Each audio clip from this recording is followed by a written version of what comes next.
नमस्कार, स्वागत है आप सभी का सिलसिला बाजारों का मैं हूं आपके साथ अखिलेश हाडी और सिलसिला बाजार का मैं आपके लिए लेकर आ गया हूं एक बार फिर से कम्युनिटी बाजार का अपडेट। जानेंगे कि आज शुरुआती कारोबार में कम्युनिटी बाजार किस हिसाब से खुलता हुआ नजर आया, कौन सी कम्युनिटी कितनी मंदी तेजी के साथ खुलती हुई नजर आई है और उस पर हमारी जानकारी की क्या राय है, ये सब जानने की कोशिश करेंगे। तो हमेशा की तरह यहाँ पे सबसे पहले शुरुआत करें नॉन एग्री कम्युनिटीज में सोने और चांदी से। तो जैसे कि आज हम देख रहे हैं कि अंतरराष्ट्रीय वायदा बाजारों के अंदर सोना इस वक्त $1797 पर कारोबार करता हुआ नजर आ रहा है। इसे बात करें अगर सिल्वर की, तो सिल्वर आधी फीसदी की गिरावट के साथ $25.98 प्रति ट्रॉय ऑन्स पर कारोबार करती हुई नजर आ रही है। आज हम देख रहे हैं कि सोना और चांदी बीते सत्र के मुकाबले ठीक ठाक ही लेवल्स देखने को मिले। हालांकि बीते सत्र में हमें $1800 के भी लेवल देखने को मिले थे सोने के अंदर, वहीं आज उससे $3 कम पर कारोबार करता हुआ नजर आ रहा है।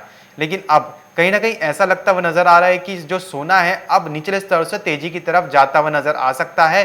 सोने के अंदर एक बार फिर से $1800 के ऊपर के जो टारगेट्स हैं वो देखने को मिल सकते हैं, लेकिन अभी ये इसके लिए थोड़ा वेट भी करना पड़ सकता है, क्योंकि अभी सोने के अंदर एक उठापटक वाला माहौल भी बनता हुआ नजर आ रहा है। कभी डॉलर गिरता है, कभी तेज होता है। वहीं दूसरी तरफ जो यूएस ट्रेजरी यील्ड है, जो अमेरिकी बॉन्ड है 10 साल वाले, उनके अंदर अभी हाल फिलहाल में गिरावट दर्ज की गई थी। उनके अंदर एक वीकनेस देखने को मिली थी, जिसकी वजह से सोने चांदी की जो कीमतें हैं वो उठती हुई नजर आई थी। हालांकि अभी एक डेल्टा वेरिएंट भी आ रहा है, कोरोना वायरस का एक और रूप, जिसकी वजह से सोने ऐसा अटकलें लगाई जा रही थी कि पहले की जैसे कि पहले कोरोना काल में हुआ था कि अभी पहले जो देखने को मिली थी कि कोरोना काल में एक सेफ हेवन डिमांड निकल के सामने आई थी सोने चांदी की, लेकिन अब उतना देखने को नहीं मिल रहा है। हालांकि कोरोना वायरस अभी भी है, कोरोना का प्रकोप अभी भी जारी है, लेकिन सोने के अंदर एक सेफ हेवन डिमांड वाली जो स्थिति है अभी वो बनती हुई नजर नहीं आ रही है। इसे बात करें अगर कच्चे तेल की, तो कच्चे तेल में देख रहे हैं कि ब्रेंट क्रूड ऑयल $73 पर है, वहीं WTI $72 पर है। आज हम देख रहे हैं कि जो क्रूड ऑयल है इंटरनेशनल मार्केट में, उसके अंदर एक थोड़ी हल्की नरमी देखने को मिली है। आपको बता दें कि पहले ओपेक और उसके सहयोगी देशों की जो बैठक हुई थी, उनके अंदर यह निर्णय निकल के सामने आया था कि जो कच्चे तेल का उत्पादन है वो बढ़ाया जाएगा।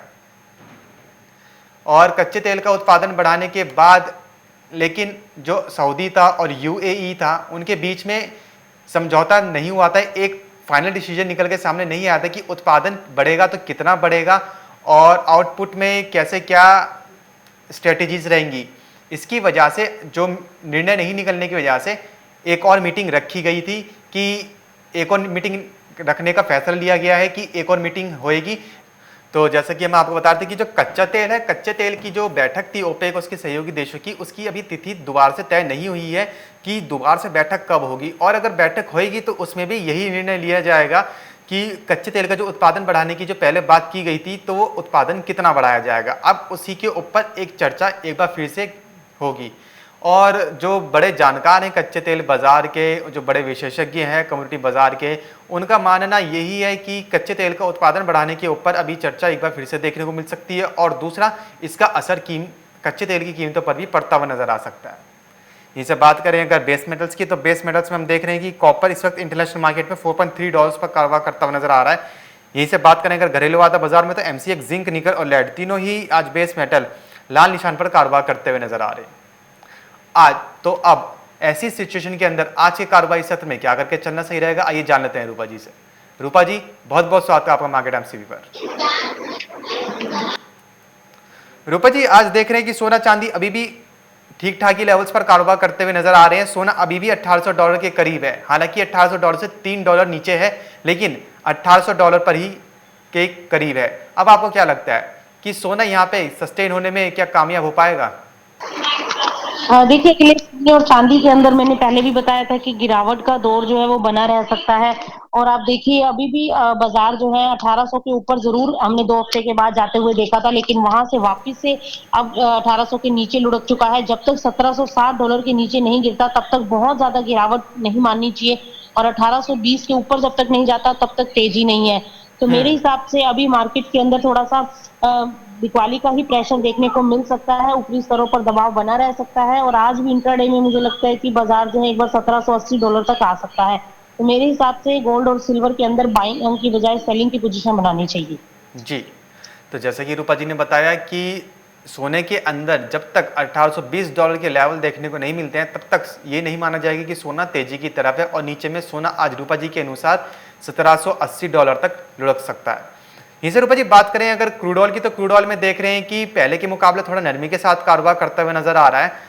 खबर निकल के सामने आई कि ओपेक और उसके सहयोगी देश एक बार फिर से कच्चे तेल के ऊपर एक और बैठक कर सकते हैं। हालांकि अभी जो डेट है बैठक की वो तय नहीं हुई है। तो आपको क्या लगता है, अगर कच्चे तेल का उत्पादन बढ़ाने पर एक बार फिर से फैसला लिया जाता है और सारे देश इस पर मान जाते हैं कि कच्चे तेल का उत्पादन बढ़ाना ही चाहिए, तो इसका असर कीमतों पर कितना पड़ता हुआ नजर आ पाएगा?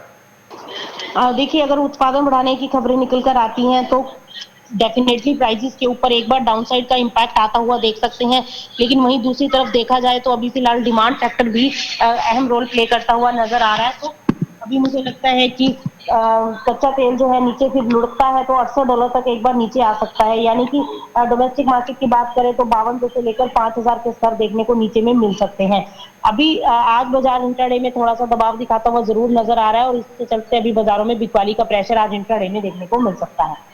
जी, तो यानी कि रूपा जी के अनुसार आज बिकवाली का प्रेशर कच्चे तेल की कीमतों पर पड़ता हुआ नजर आ सकता है। और आज हम देख भी रहे हैं कि कच्चा तेल जो है बीते सत्र के मुकाबले एक नरमी के साथ कारोबार करता हुआ भी नजर आ रहा है। इसी रूपा जी बात करें अगर बेस मेटल्स की, तो बेस मेटल्स में हम देख रहे हैं कि आज एक नरमी का रुख देखने को मिल रहा है। 2 दिन की तेजी के बाद आज एक बार फिर से नरमी का रुख देखने को मिला है। तो आपको क्या लगता है, आज बेस मेटल्स का बाजार कैसा कारोबार करता हुआ नजर आ पाएगा? देखिए, बेस मेटल के अंदर अखिलेश अभी भी दबाव जो था वो अब गायब होता हुआ नजर आ रहा है। वापस से मुझे लगता है कि इसमें बाउंस बैक देखने को मिल सकता है और खरीदारी बढ़ सकती है। मेरे हिसाब से बेस मेटल के अंदर खरीदारी की तरफ ही रहना चाहिए और बाइंग जो भी डिप मिलती है उसके अंदर खरीदारी की रणनीति लेकर चलना चाहिए। जी, रूपा जी जानना चाहेंगे कि आज के कारोबारी सत्र में वो कौन सी नॉन एग्री कमोडिटीज रहेंगी जिनके अंदर आज निवेश करके चला जा सकता है और अच्छा मुनाफा कमाया जा सकता है? देखिए, अगर आज इंट्राडे की बात करें तो अखिलेश मुझे लगता है कि आज इंट्राडे में सोने और चांदी के अंदर आज बिकवाली की रणनीति लेकर चल सकते हैं। जी, तो जैसे कि रूपा जी ने बताया कि आज इंट्राडे के अंदर सोने चांदी के अंदर बिकवाली की रणनीति अपनाकर चल सकते हैं, यानी कि सोने चांदी में ऊपरी स्तर से आप सेल करके इंट्राडे में चल सकते हैं और मुनाफा कमा सकते हैं। तो ये तो बात करी थी हमने यहाँ पे नॉन एग्री कम्युनिटीज़ की।